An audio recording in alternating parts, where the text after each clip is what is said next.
এক ব্যক্তি 100টা খুন করেছিল, 99টা খুন করার পরে, এটা বনু ইসরায়েলের ঘটনা, এটা গল্প নয়, কেচ্ছা কাহিনী নয়, সত্য ঘটনা। সে তওবার সুযোগ খুঁজছে, তওবা করা যাবে কিনা। খুঁজতে খুঁজতে খুঁজতে একজন আবেদের কাছে গিয়েছে। আবেদ মানে যে ইবাদত করে কিন্তু জ্ঞান নাই। দুই রকম মানুষ থাকে মুসলিমদের মধ্যে, একজন এক শ্রেণী আলেম যারা জানে এবং জানা অনুযায়ী আমল করে, আর এক শ্রেণী হচ্ছে খুব একটা জানে না কিন্তু দেখা দেখে আমল করে, এদেরকে বলা হয় আবেদ। এই ব্যক্তি ছিল আবেদদের একজন। তার কাছে গিয়ে বলছে, আমার কি তওবা হবে? আমি 99টা খুন করেছি, সিরিয়াল কিলার। সেই ব্যক্তি বলেছে, না, তোমার কিসের ক্ষমা? তুমি এতগুলো খুন করেছো, তোমার ক্ষমা হতে পারে?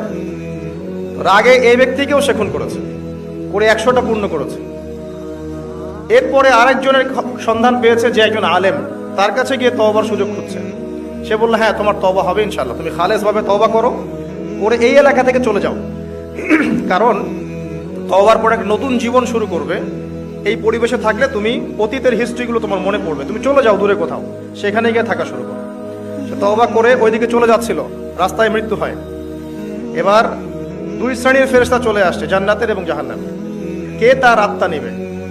আমরা মৃত্যুর সময় টের পেয়ে যাবো যে কে জান্নাতি কে জাহান্নামী, ফেরেশতাদের আকৃতি দেখে, ঠিক আছে? আর একজন মানুষের মৃত্যু থেকেই তার কিয়ামত শুরু হয়ে যায়। কিয়ামত কবে হবে এর চেয়ে বড় কথা যে মৃত্যুর জন্য আমরা প্রস্তুত কিনা। তো এখন জাহান্নামের ফেরেশতারা রূহ নিতে চাচ্ছে ওই ব্যক্তির, আবার জান্নাতি ফেরেশতারাও চাচ্ছে।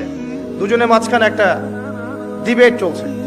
আল্লাহ রাব্বুল আলামিন তখন কৌশল করে বললেন, তোমরা রাস্তাটা মেপে দেখো, সে যতদূর এসেছিল এই রাস্তার পরিমাপ বেশি না যেখানে যাচ্ছিল এর পরিমাপ বেশি। দেখা গেল সে যতদূর গিয়েছিল এর পরিমাপ বেশি। আল্লাহ পাক জমিনকে প্রশস্ত করে দিলেন। এভাবে কৌশল করে আল্লাহ পাক এই ব্যক্তিকে মাফ করে দিলেন। এখানে আপনাকে খুনের অ্যাক্সেস দেওয়া হচ্ছে না। এই হাদিসটা বলে আপনাকে খুন করতে উৎসাহিত করা হচ্ছে না। আপনাকে বোঝানো হচ্ছে আল্লাহ পাকের মার্সি, দয়া কত প্রশস্ত। আরেক ব্যক্তি ছিল, সে ব্যভিচারিণী, ব্যক্তি না, সে মহিলা, সে ব্যভিচারিণী মহিলা, প্রস্টিটিউশনে ছিল, যাকে আমরা এখন যৌনকর্মী বলি বর্তমান আধুনিক সভ্যতায়, সো কল্ড আধুনিক সভ্যতায়। এবং তাদের অধিকারের জন্য আমরা অনেক কিছুই করতে চেষ্টা করি। আমরা অনেক স্লোগানও দিই, আমার দেহ আমার সিদ্ধান্ত, নাউজুবিল্লাহ। তো এই মহিলা রাস্তা দিয়ে যাচ্ছিল, দেখেছে একটা কুকুর পিপাসার্থ, প্রচন্ড পিপাসার্থ, জিহ্বা বেরিয়ে গেছে। তার মায়া লাগলো, সে নিজের মোজাটা খুলে কুয়াতে নামালো, আমি অনেক কষ্ট করে সে পানি উঠালো, উঠিয়ে কুকুরকে পান করিয়েছে। এই একটা কাজের জন্য আল্লাহ পাক তাকে মাফ করে দিয়েছে। আরেকজন ব্যক্তি যে প্রচন্ড পাপী ছিল, মৃত্যুর সময় সে তার সন্তানদেরকে ওসিয়ত করছে যে আমি অনেক অন্যায় করেছি, আল্লাহ যদি আমাকে ধরতে পারেন তাহলে আমার অবস্থা খারাপ।